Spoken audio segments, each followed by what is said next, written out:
We talked about how it takes courage, and we kind of teased this out, Jim. Like you just kind of left us in a cliffhanger and like listed out 6 courages and then just kind of like dropped it on us. So it's almost like I felt like we needed to do a part 2 of this series to kind of get this going. So today will be the 6th courage, and we want to talk a little bit about that.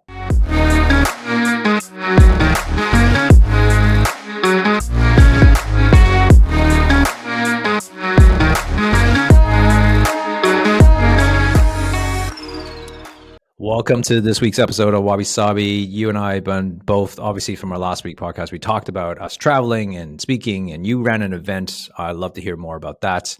I was speaking in the UK, and you know what? We talked about how it takes courage, and we kind of teased this out, Jim. Like you just kind of left us in a cliffhanger and like listed out 6 courages and then just kind of like dropped it on us. So it's almost like I felt like we needed to do a part 2 of this series to kind of get this going. So today will be the 6th courage, and we want to talk a little bit about that. And yeah, so why don't you introduce that setup? Before we start, Laurence, it would be remiss of me on this grand occasion. For anybody who's not watching this on video, you need to go on video. Go. Yeah. Laurence has finally gone through all the trials and tribulations, and he's finally got his office set up. He's got this beautiful wooden paneling in the background. He's got his mic. He's all kitted up.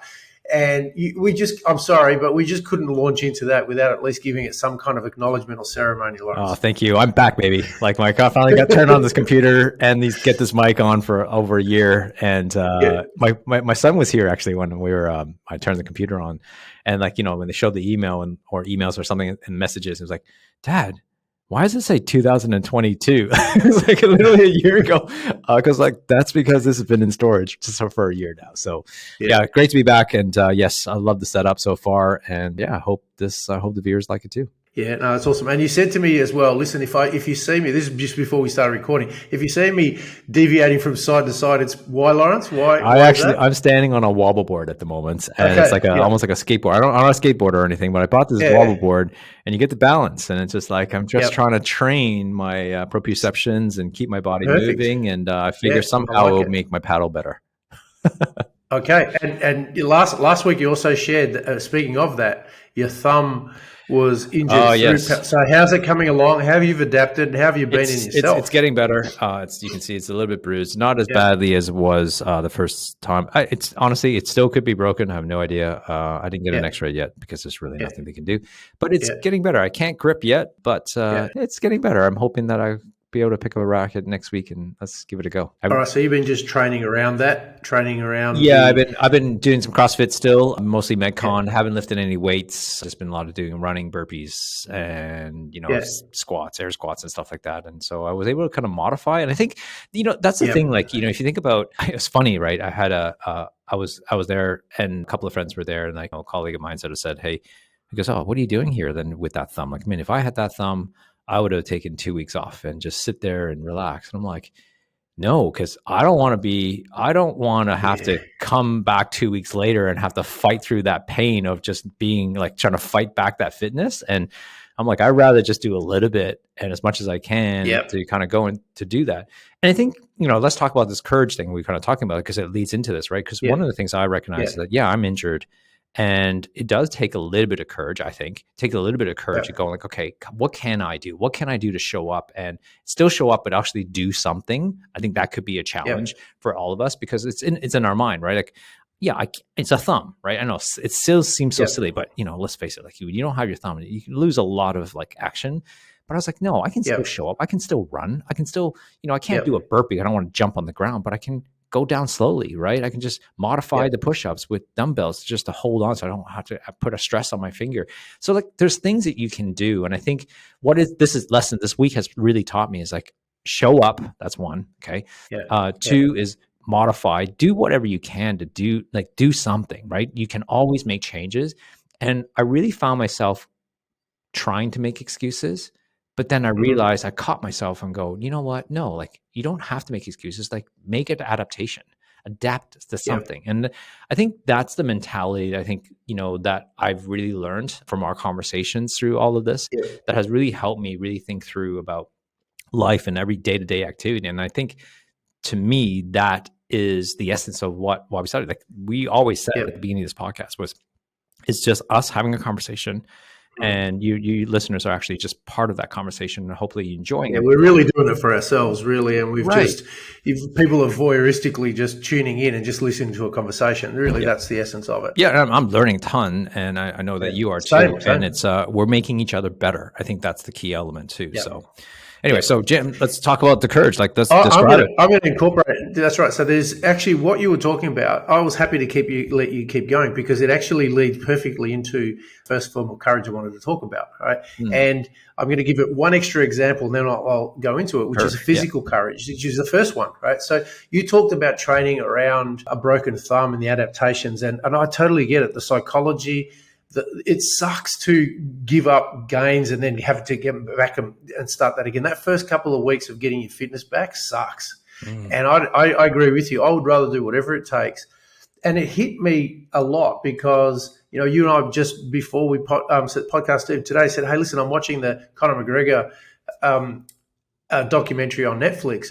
And here was a perfect example of a guy who had a broken thumb as well, who's training and going, I can't do this, but I can do that. And that to me epitomized exactly what you were talking about, right? So to me, the first level of courage that comes up that I want to talk about is the physical courage, right? Because most times when you talk about courage, most people think about this. They think about the battle, the physicality, and what it takes to get into a fight, onto a sporting field, into a contact muscle, whatever it is. The bravado. And that bravado, it's actually, that's what it is. It's effectively physical courage is really bravery. And there's something about this that psychologically I'd really love to unpackage, because when you talk to people who exhibit physical courage, they put their body on the line, sometimes for a game, for a sport, whatever. But you've also got a category of people who have taken this as a calling in their life, whether they are soldiers, whether they are, firemen. You remember the footage of, Twin Towers going down, everybody's running this way, and you've got a group of guys turning around and running into danger. Yeah. Now that, we honor these people for doing that because it's valor and bravery, and it has to be, you have to override the natural primal instinct to go run away from danger. So let's unpackage physical danger and give it a perspective from your point as well too, Laurence. Sure. Like, I remember the first time I tried CrossFit. I avoided a CrossFit for so long. And I think it was a mental thing. I was so scared watching like these big guys and muscular guys doing these crazy things. I'm like, I'm just not built for that. And when I moved from Perth to Sydney, I lost my trainers, and I don't know, I just thought like, okay, we're going to have to give this a go. Like, I'm criticizing something I actually just don't know anything about. And so I showed up, and they had a 6-week on-ramp session. So they take all the newbies and they go through a 6-week sort of on-ramping just to make sure that, we don't burn us out on the very first, WOD, right? They just want to slowly kind of amp up. I remember show and tell for basically for that, right? Yeah, except for just like ease you into the pain, right? And I remember the very first time, and I was dying, man. I was dying. I was like, I thought I was relatively fit, but I was like on the floor sweating. And I was thinking to myself, I'm like, I'm dying on the on-ramp. Like, I was going to be when I actually join a class. And, slowly or surely you start to gain your confidence and you start working on your skills and you start getting better. But I guess my point is that physical courage is something I never really explored until I sort of pushed myself through like CrossFit. And one of the things that CrossFit did allow me to do, and I'm not like, anybody can see, but I'm not freaking massive like those CrossFitters. But I put my body through the rigorous of CrossFit training. And what it has taught me is two things. It has taught me that my body can actually produce a lot more than I actually thought. And that in itself goes to the second point, which is that it translates that ability to know that I got a little bit more in the tank has now translated into other areas of my life, mentally, and also, for business, and also in life. There's always something more. And it really taught me that mentally, my physicality, has taught me that my mentally was that I was just tapping out earlier than I thought. And knew I had a little bit more in I didn't know I had a little bit more in me until I started CrossFit. So I think the physicality, or what you think the physical courage, is pushing my body and having the courage to go, okay, test my body, not like kill myself, but just like test it a little bit more. I was able to, and had a little bit of competition, have a little bit of people around me, has really taught me that there's more than what I think I got. And so that's, for me, that's the physical courage that I've experienced in my life. Nice. And you know what's going to show up here is that you've outlined the steps that you've taken to lean into the physical courage, right? So we're going to go through another category or several categories of what we're going to talk about. And I'll declare physical courage, for as long as I can remember, I've always been involved in combat sports. I've always been involved in physical sports. So this one is the one that I can find my way of getting through. Some of the others, I'll go to water, Right. So it's not just because you have courage in one area, you can exhibit courage across the board, right? And I'm definitely going to share some examples of where the disconnect between those really shows up in people's lives and how it affects them. But for me, physicality, because I was taller and bigger than most people, I guess it gave me a persona, a bulletproofness, I guess, if you think about it, because most of my life, there was a physicality around the way I went about things. I could walk through a situation and there was a presence, and I acknowledge it in hindsight, and I used that to my advantage. What got me about jiu-jitsu, and a lot of times people say to me, what is it that connects you to that? For you, you mentioned the draw to CrossFit. For me, it was like I finally went to a martial art that did not matter what size you were. You could still get mauled by someone half your size. Yeah. And what it did for me, who was used to just plowing through stuff, when I first went onto the mat, yes, getting through the drills was hard enough, but I got schooled by people half my weight and half my size. And I went, hang on a minute, this is not how this has always happened. This is not meant to be happening. And then I went back again, same thing. I got schooled and suddenly went, I am curious. How is it possible that you are defying all this? And so to me, I had huge respect for people who had the physical courage to step on a mat to do that, but then also who gave up half their body weight against someone to fight against and still beat them.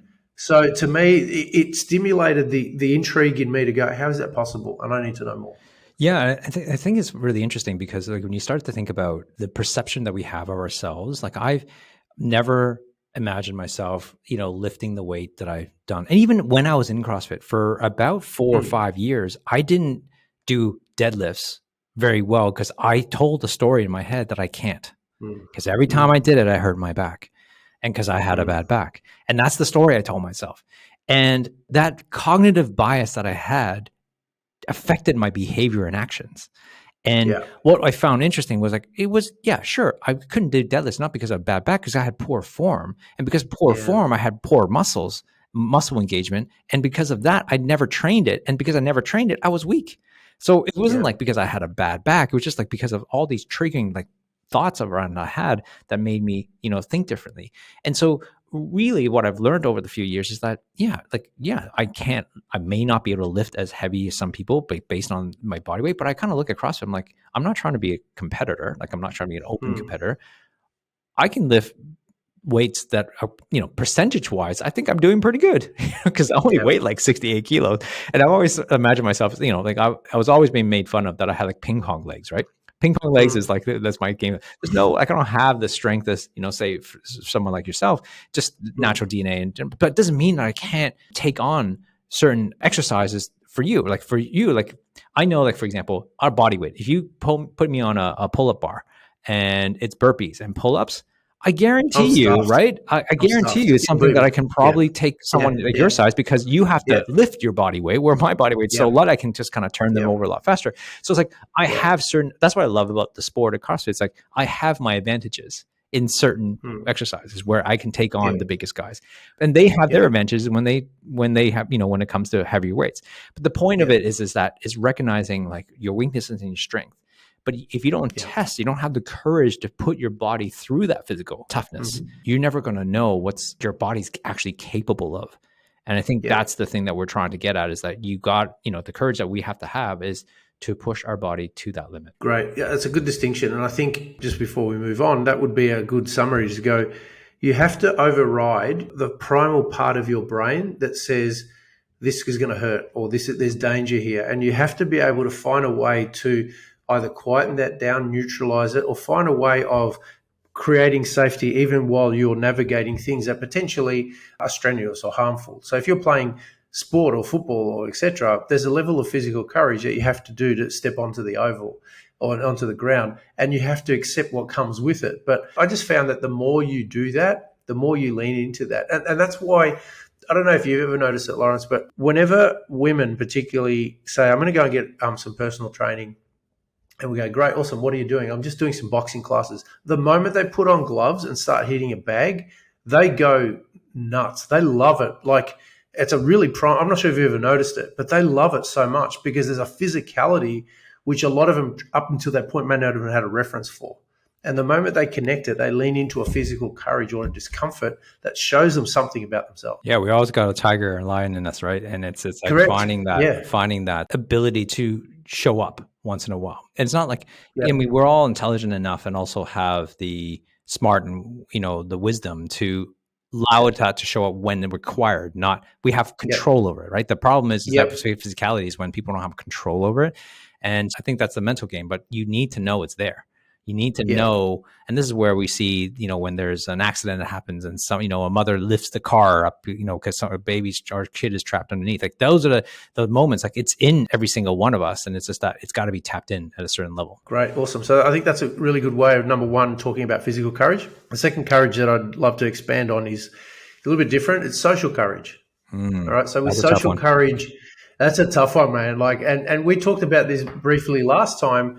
But fundamentally, it's socially, you're not wanting to be exposed. It's picture someone who is going to prepare a speech, or, we talked about it with your son last week, and the social courage of getting up there and talking in front of someone takes a lot of guts. If you are a writer, if you are creative, you write a song, you write a book, and the moment that you give birth to it and let it go, there's a level of social courage where you're going, I hope this is okay. There's a level of fear that you have to cycle through and work through to even just do anything, just put anything out there in public. So your thoughts on that one, Laurence? Yeah, I mean, I was watching the doco series on Ed Sheeran, the sum of it all on Disney, and it's very much like this, where a lot of times as a pop singer, when he got to his fifth album, he's trying to release songs, and it's like not caring as much about whether it's going to be a pop sensation or not. He wants to put something out that's meaningful and that's meaningful to him and tells the story.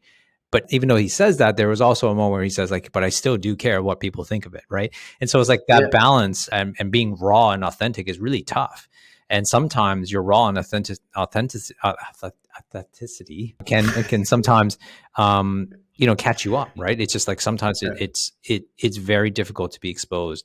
Social courage is something that I had to really, really learn because I don't think I was socially awkward, but I wasn't very sociable when I was younger. Through high school, I just wasn't.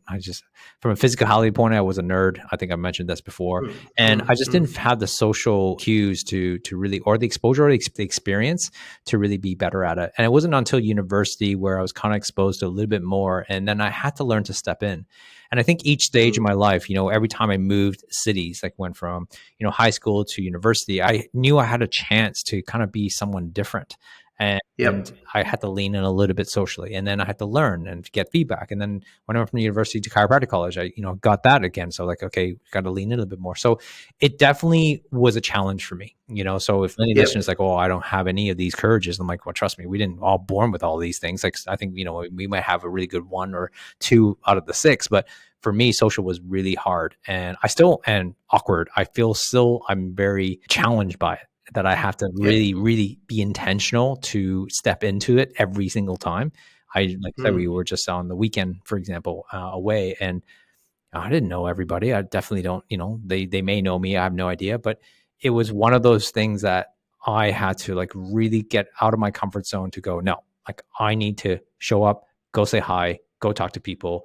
And that's still uncomfortable for me. I'm still learning. I feel like I'm getting better at it, but the benefits of that are, man, it's so amazing, because I realize that I'm not the only one. There's probably only about 10 or 20% who are really socially great and have that, it just comes easy to them. They have that social power, but most of us are probably just waiting for someone else to step in. And so if I took the courage first, it makes them feel a little bit better. Yeah. Even just what you and I do, we write things, we record things, we put them out there, we record a podcast. That's social courage. Because there'll be people who might go, hey, man, this sucks. And it's like, okay, I appreciate your feedback. I really do. I'm still going to do it. I'm still going to keep going and doing it. I'll get better at it. But it does take a level of social courage to lean into the awkwardness and your own fear that goes, dude, you put it out there, it could be terrible. People could hate it and whatever. And the truth is, no matter, like you said, even with Ed Sheeran still has to cycle through that. As great and talented, as amazing as a musician he is, he still has to cycle through that journey. So, anybody else who's not Ed Sheeran is also had a great opportunity to expand that within themselves. Well, they don't have the pressure. Like most of us don't have the pressure of like having to like best out our last, hit album, or last hit song. So, I mean, this message is clear for those people who are thinking about doing a podcast, thinking about shooting a video, releasing a song, writing a book, releasing a blog, whatever it is, like you're afraid to do, like this is the message for you. I think it's just to give it a go. And it's like, we all got here somewhere by releasing one episode at a time. Yeah, no, that's great. I'm an introvert by nature, actually. So I have to cycle through that to get to put things out there. And it was made worse because when we moved countries, same sort of thing. I then had to learn that element in another language as well. So I've cycled through it a couple of times, but I'm a lot better at it now, to the point where I go, listen, this is who I am. I'm just going to work on it. My eldest son, he's like 27 now. When he was 12 or 13, probably actually a little bit younger than that, he was interested in being an actor. Right. And so he went and we took him to theatre classes and musicals and stuff. And what amazed me when I went to this class where they were teaching, I'd see, 16, 17-year-old boys and girls, young adults, look you straight in the eye with a level of confidence and certainty. And I just went, whoa, that was amazing. So it really left an impression on me about how the discipline of putting yourself out there regularly builds up kind of calluses on your brain that gives you the confidence to do that again and again. Yeah. So you're not coming off, if you're coming off a low base, it's going to be a big stretch to get out there and talk in front of 50,000 people, but you had to have been prepared to go at bat several times and keep doing that consistently as a discipline to develop the confidence over time. That's right. I mean, it all adds up, right? It all adds up. Yeah. And the other thing is when he was 16, he was a model, right? He did a lot of modeling, my eldest son. And, when we talked about some of the other challenges that came up, he goes, listen, I've trained jiu-jitsu and I've been a model, and the critique and the criticism you have to cycle through to even just get up every day, that I'm not scared of anything in those areas. So it's really highlighted to me that the environment that you put yourself into that challenges you regularly helps develop that element within you. And so whether it's physical or social courage, repetition and exposure therapy, so to speak, is going to help you cycle through that. Love it. I love it. Right. So let's move into the third form of courage. And this one's starting to get a little bit heavier now, and it's moral courage. Right? Okay. Now, I can hear the curiosity in your voice there. So moral courage is, as a summary, would be having the courage to stand up for something that you believe in that may not necessarily be consensus. It might not be the view around you, but within yourself that it's the right thing, or it's the right thing to you. Right. And it's having the courage to make a stand or take a stand and have your voice heard to make a point. I will readily admit that I think I'm low on this. If it's a strong moral thing, then I definitely would stand up. But I think if it's sort of like those borderline, I know what I stand for, but yet like I know that it would be socially unacceptable, let's just say there's a topic like that, I think I tend not to step in there. And that's something that I'm working on. I mean, I had to really wrestle through that over the last few years for sure. That's definitely one of my weaker ones. Not because I'm not morally right, but it's like so I think that there's a difference. I think that's what you're talking about is that morally consciousness, that's good. But the courage to step in, to affect others, that becomes a challenge for me. Well, when you study people through history, a lot of the times, we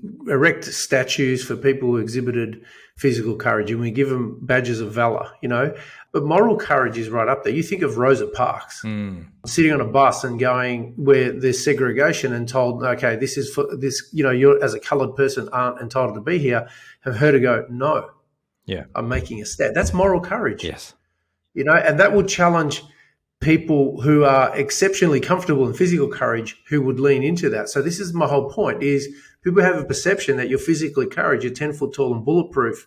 And yet, would you have done what she did? Yeah. Or would you stand up for injustice or discrimination or whatever the cause is that makes you feel that? And a lot of the times what they basically say, anytime you try to negotiate with someone, the hardest area to get people's paradigm to change is through the moral paradigm, the moral frame. So when you said morally, I believe, like all of us, know deep within ourselves what is right or wrong, what constitutes the right thing or the wrong thing. For one other reason, we will override that and take another course of action. But at a really deep level, and this is what I find with coaching, is when people are in contradiction to those things, they'll either sabotage themselves or they'll get an outcome and they just can't enjoy it because they know it's in conflict. So an example would be, imagine you advocate health and you are benefiting incredibly well financially from something that harms people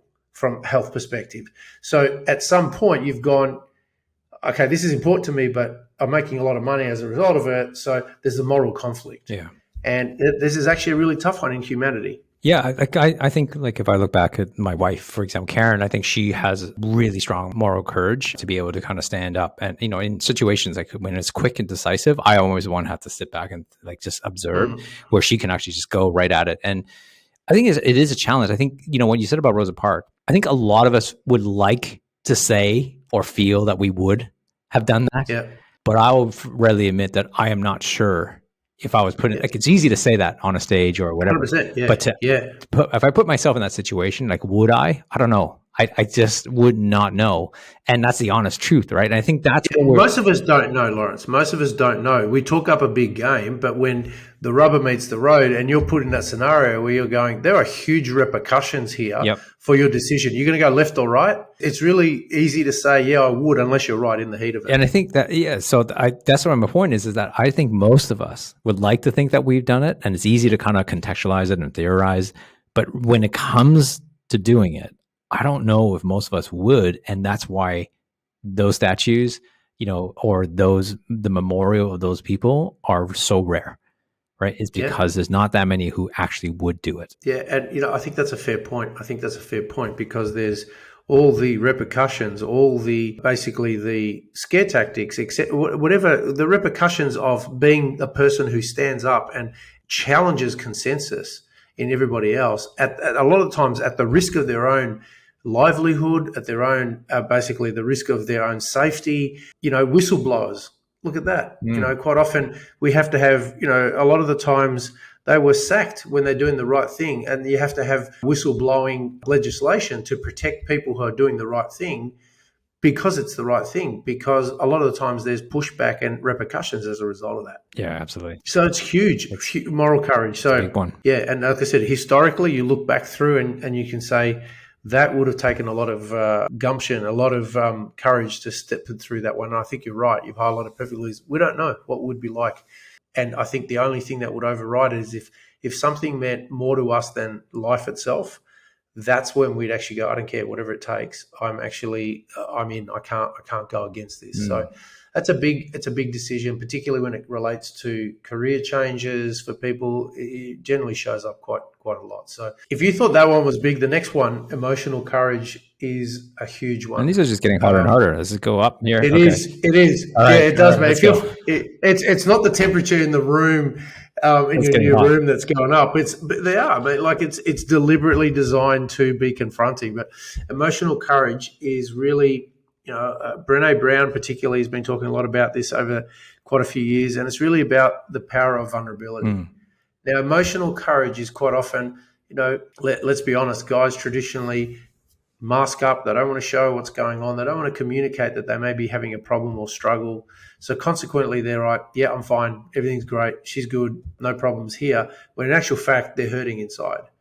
And so emotional courage is really the preparedness to say, not overshare, not to but to say, hey, I need some help. Yeah. I can't do this by myself. Can you help me? Yeah, that's one of those things. I think, especially for men, I think it's really Yep. challenging, and that's obviously. I think over the last 5 years, though, I think more and more focus has been on this, and I think it's starting Yep. to make a shift and make a difference. It's still very difficult though, because you're talking about 30, 40 years of living that way for especially for sort of people our generation. That could be really challenging to break up that story, and it Mm. affects everything that you do and how you act, and also can go a long way. I just came back from having lunch with a friend of mine here, and it's unfortunate. I won't name any names, but unfortunately, he's just got some diagnosis from about his wife, and it's not good. Mm. It's terminal, and he's younger than me, I think, and like we're talking weeks and months, and Mm. and you can just tell the hard part is desperately needing help, but afraid to ask it. Yep. And that's the emotional thing, that being vulnerable to go, I don't want to inconvenience anybody. But even though all of us are like there leaning in to go, hey, like anything you need, like just say it and we're there. But that's challenging, right? For someone Yep. who like, for especially for people who have, haven't had that courage to be vulnerable, to show that side. It's very hard. And that's what I mean by it can change the behavior and actions, and then possibly the outcome of how things can turn out, whether or not you're vulnerable enough to ask for help. And traditionally, a lot of people struggle through business, on their lives or their relationship, not asking for help because they feel like, man, this is only happening to me. Why is it? But the reality is that, Mm. you and I both coach people, and we know, like, I mean, I had a client to me come up to me and say that today. He goes like, am I like, is this happen to everybody else, or is it just me? I'm like, no, dude, like this is, Yeah. this is the story I hear every single day. Like to you, it might be Yep. like you're the only person who's going through this, but Yeah. it happens all the time. But that's the thing, because we don't talk about it. We don't talk about our problems. Yep. We don't talk about Yep. like how difficult business can be or relationships can be. And because when we're not willing to open up, then, Mm. we're never really going to get to the core.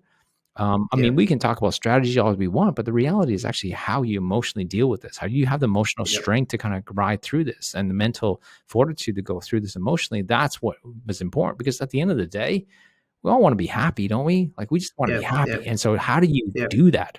And I think being Yep. emotionally vulnerable to allow people to help you and to reach out and to be able to share like your deepest feelings. I'll end this with one more thought here, which is, Mm. I think people need to remember, or this is something I realized, I guess, that when things happen, when you have an emotion, when you have some sort of emotion that comes through you, you can't really control that. Like you feel what you Mm. feel. Do you know what I mean? Like if something makes you angry, something makes you Mm. happy, or something makes you like pissed off or frustrated, you don't need to justify it. You just need to be Mm. aware of it and acknowledge, like, this is Yeah. how I feel. And you have to be able to, I've learned over the years of being married, it's like, I have to have the courage emotionally Mm. to be able to Yeah. say to my wife and going, it's not you, but like, but when you do X, like, Yeah. you know, Yeah. this makes me feel this way. Like it's not, Mm. I'm not blaming her. I'm just letting Mm. her know that when something like that happens, it makes me feel kind of whatever it is, fill in the blank. Yeah. Yeah. I have to have the courage to say that. But most people, and I've done this many times, when I don't say anything. But then what does that do? Like just, Mm. eats at me and it makes it worse, and I start blaming us. And you just create these stories. But the reality is just like I just feel what I feel. Like I can't control that. Yep. I don't Yep. like it that I felt that way, but I did. So Yeah. I should be aware of it. And I should talk about it, right? 'Cause I should actually be vulnerable enough to go, hey, there's no judgment. I hope that, my wife and I can talk about this with no judgment and realize I'm like, let's try to get to the cause, and why does that make me feel that way? And oftentimes it's probably something that, affected me when I was younger. Right. And Yeah. therefore it's a Yeah. trigger. It's like a memory. I'm like, okay, now we know. And then now we can actually kind of go through that process and try to, not fix it, but just kind of navigate through it. Yeah, because traditionally in culture and society, we've conditioned that as a sign of weakness. Yes. And when you actually do that, when you're trying to get clear in your own identity and get some sort of stability, giving up basically something that may give you a mark of respect is a really difficult thing to do. This is out of all of them, this is probably the one that's changed my life the most, without question, because I was always the 10-foot tall and bulletproof guy as well. And, probably over the last 10 years, I've been involved in men's health movements a lot because I went through a period I might have shared before. I lost like 4 friends in a month to suicide. And every one of them were physically courageous. Every one of them could have a social presence, but they couldn't connect with what was going on for them. They tried to make it wrong. They couldn't reach out and ask for help. So consequently, it got too much. And, it's really hard for anybody who gets left behind, their immediate family, and the powerlessness that is left in people around there because people can't work through that. So I've made it a mission to make sure that I table that as an important topic. And a lot of the times I'll go first.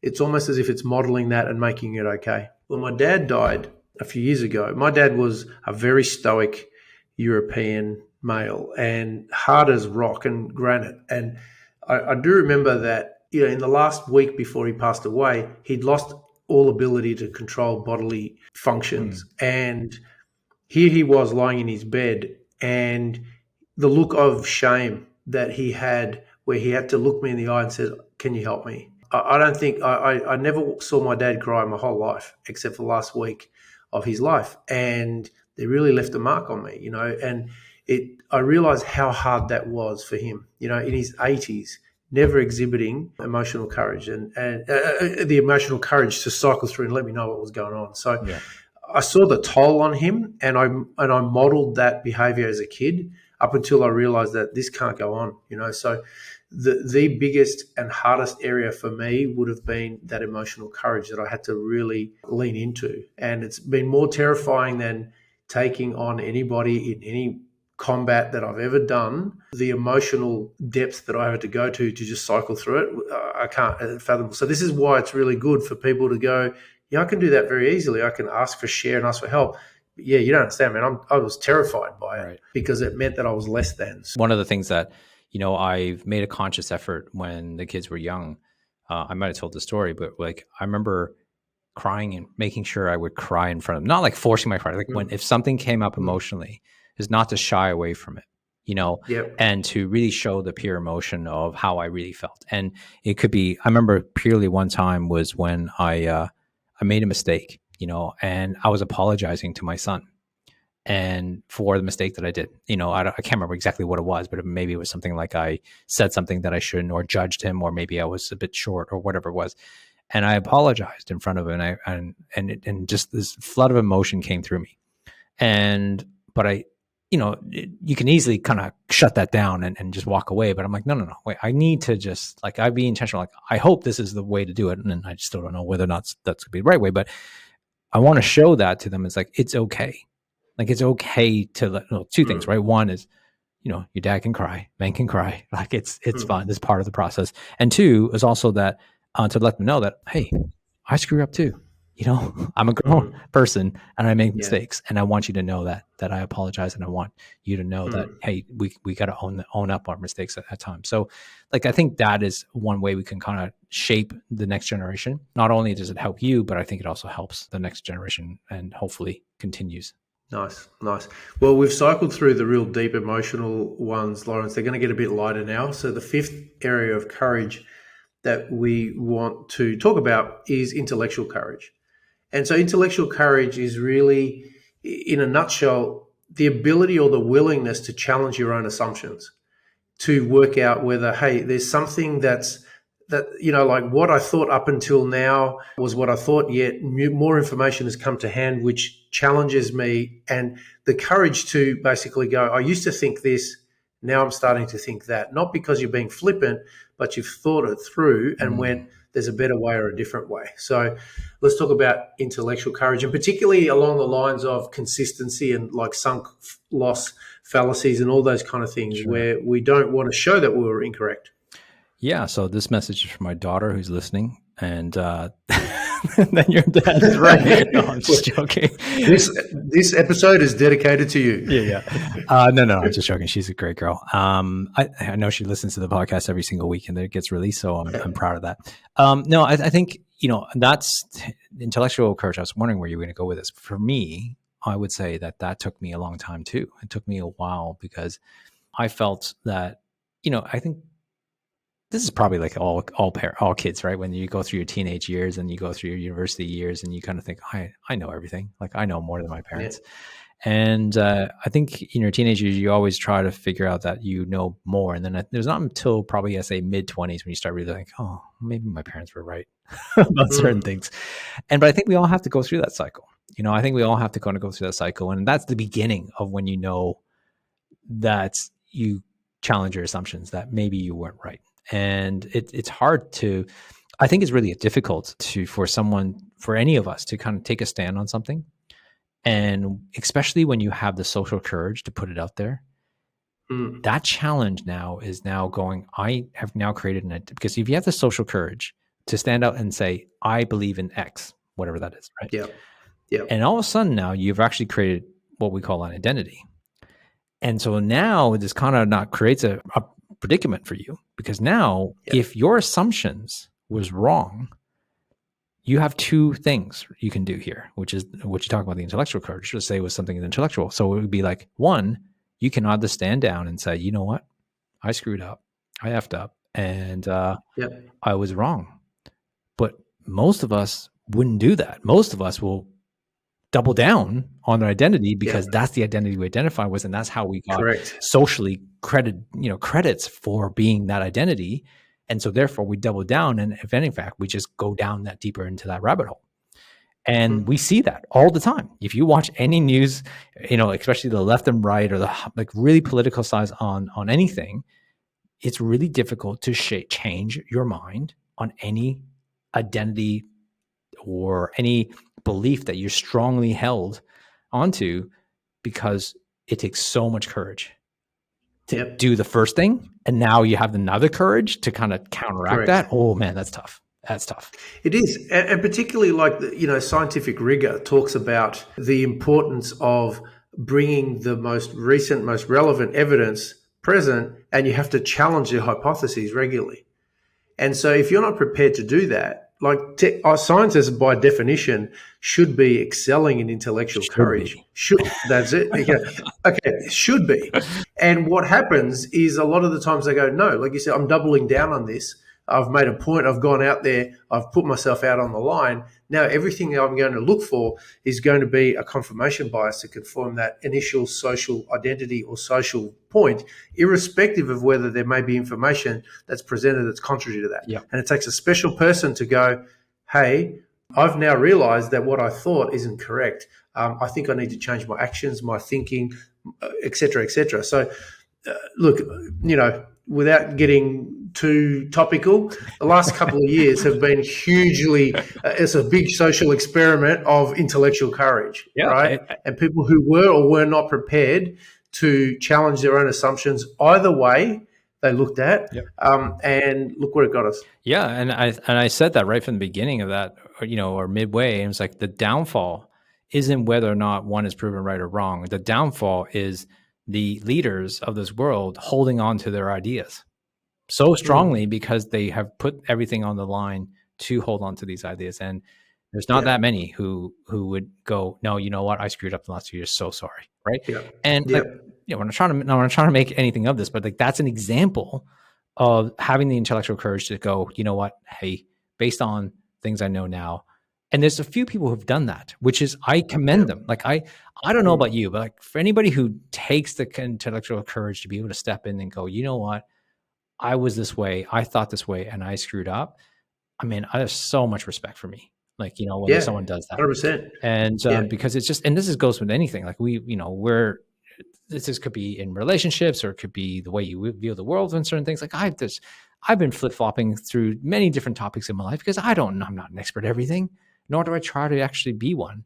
And sometimes like I've gone through life and say, you know what? Yeah, I kind of messed up. We just talked about this with my kids. It's like, yeah, you know what? I messed up. And that takes a massive amount of courage, I believe, to go to say to someone like, yeah, my thoughts on that was irrelevant and wrong. But that's why I find it really interesting about balancing between that social courage and versus the intellectual courage, because I think they kind of go hand in hand. It's huge. And like you said, you're going to get validations. And if you take a stand in a particular view, you'll be the voice of people who have a shared view. What happens to all of those people when suddenly you go, I used to think this, now I think that? Suddenly it creates confusion in everybody else, and you'll probably get backlash from people, not because you considered more information, but it's like, hey man, you changed the rules, or we went down this. So I agree with you. That takes a lot of courage as well, and we don't appreciate just how hard that is for a lot of people to change a perspective and view, because they challenge their own assumptions and beliefs. So I think that's a huge one. I think you gain a lot of trust and credibility when you do that. Like when you're able to kind of question your own assumptions, that it's just more proof that you are more believable, because you're not just believing just because just on one research or you've done it one way. You've actually thought through the gamuts of decision making and actually come to, certain type of reasoning. And you also know that, hey, this person has done the work and also may be wrong. I think there's a lot of times a lot of times we just can't say I fully believe in this. Well, really I remember just listening to someone says this, anytime you say, I believe X, that's not true. You don't know if it's true. Anything is that's just, it's a belief. It could be proven wrong at some point, The only thing that's true is hard evidence, this is a mic. Okay. That's true. Right. But anything else, I believe X, well, hey, right there and then, it's most likely can be proven wrong at some point. So it's being able to go, you know what, this is my opinion, and then learn to kind of navigate through that based on what we were talking about. And before I get to number 6, which anybody who's listening who's going, okay, you got to finish off with number 6. Don't finish before you go. That's for next episode. No, we can't tease it out. We can't tease people for that already. But it's if you overlay all of the 6 things that we're talking about today, whether it's in your life, your world, your business, there are going to be multiple opportunities and situations where you're going to be asked to confront social courage, intellectual courage, emotional courage in your work, in your relationship with your kids, et cetera, et cetera. So it's not like the reason why we shared this was because it's equally applicable to multiple areas of your life and world. And so that's something to remember, because you might suddenly go, hey, they were talking about it in terms of this, but this is just equally as applicable in that area. And that's really the power of this kind of a discussion, is that there's multiple directions that they can go. Yeah. So the 6th one, Laurence, for people who have been eagerly waiting for number 6, is spiritual courage. And spiritual courage is kind of similar to intellectual courage, but the challenge is with intellectual courage, there will quite often be information that comes that may answer a question that may change things. But spiritual courage, what happens when you don't have the answers? When you're dealing with life and death, and why does this happen, and how come there's all these kind of experiences in life that don't necessarily have an answer. You're actually then dealing in your own personal growth and transformation. And to me, the courage to, if you've been doing life one way and you suddenly go, I need to do things differently. It takes a lot of courage to reinvent yourself, almost get to the point of getting to the ashes and rebuilding again. And sometimes that's the spiritual journey of being prepared to let go of identity and attachments and all that you knew and gave you certainty, which is really, there's an element of spiritual courage that we've both gone through that I think, a lot of times that's the recurring thing people say. It's we had to let go of identity, attachments, our own growth, confront all those kind of things we've talked about along the journey. And this is a tough one, because isn't always a right and wrong answer. It's just the growth and journey that we're all on. Yeah, I've always loved, I'm going to screw this up, I think, but there's this quote around that we're not human beings, going through a spiritual journey, but we're spiritual beings who are, living in a human experience. Yeah, and Wayne Dyer talks about that. You didn't stuff it up. You got it perfect. Right on. I was hoping my spirit would just kind of just let that flow and just come out of nowhere.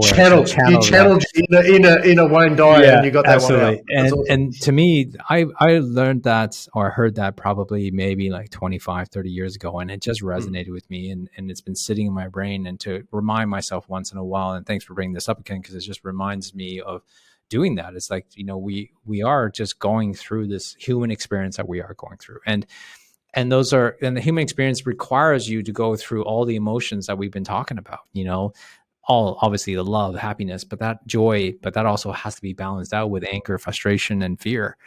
And this is, courage, as we've been talking about, is part of that journey. It's we have to find something within ourselves, and it's how much are you willing to step in? How much are you willing to engage? How much are you willing to step into all 6 of these, courages that we've been talking about? And spiritual is that ability to be able to go, are you able to let go of the identity that you have for yourself? And I think this is what I've been talking about. Like, I was thinking about, like, as I was going through this, as you were talking, it was like these courages all require you to shake up your identity.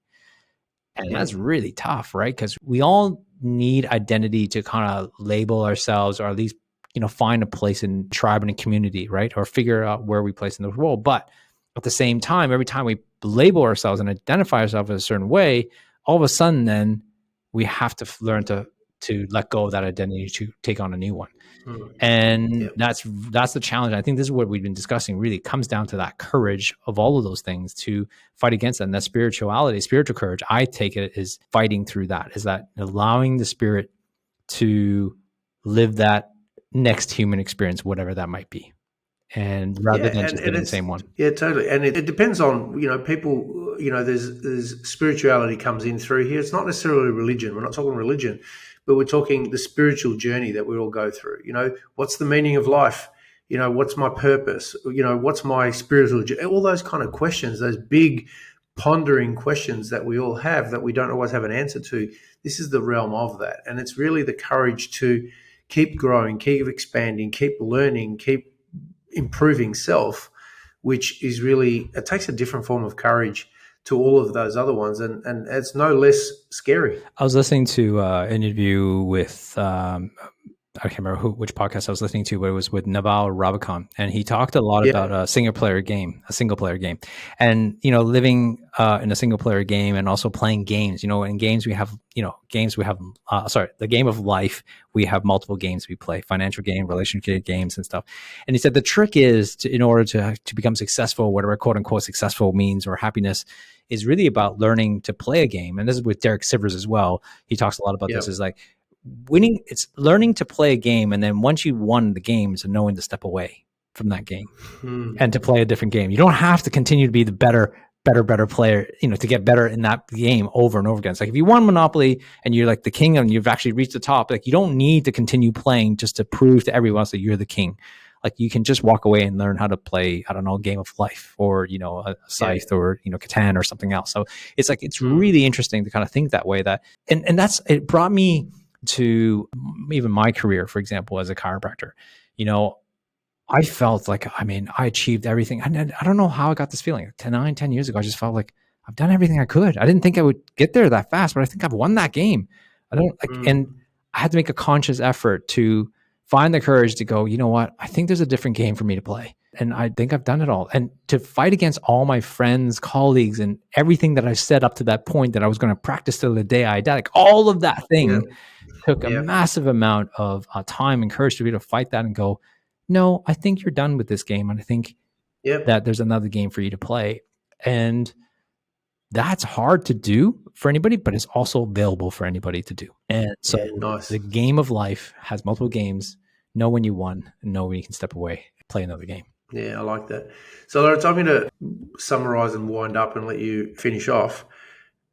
What I would like people to take away from this particularly is that courage is not a one-size-fits-all form of courage. There's multiple avenues, and that's what we talked about, 6.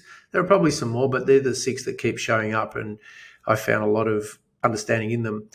The key is that at any one time, you're going to be confronted by any one of those. And just because you are excellent and able and comfortably lean into one form, in another form, you may be paralyzed by it, and sheer terror stops you leaning into that area, which ultimately holds you back in some way, shape, or form, whether it's in your capacity to connect with people, whether it's in your capacity to find fulfillment and joy in life, or find your ultimate joy within what it is that you do. So I think the purpose of today was really just to create an awareness around that, and perhaps explain to people why certain areas of their life may be working really well, or may be challenged because there are areas or things that they need to lean into to help them develop and become who they need to be in order to progress and move to the next level of growth or fulfillment in there. So I think that's all I'm going to say. Laurence, I'll let you wind up and summarize and close us out. Sure. There's probably two things I want to say regards to courage. I think one, thank you for bringing up the topic, Jim. Like that's been awesome to go through each 6 of those. And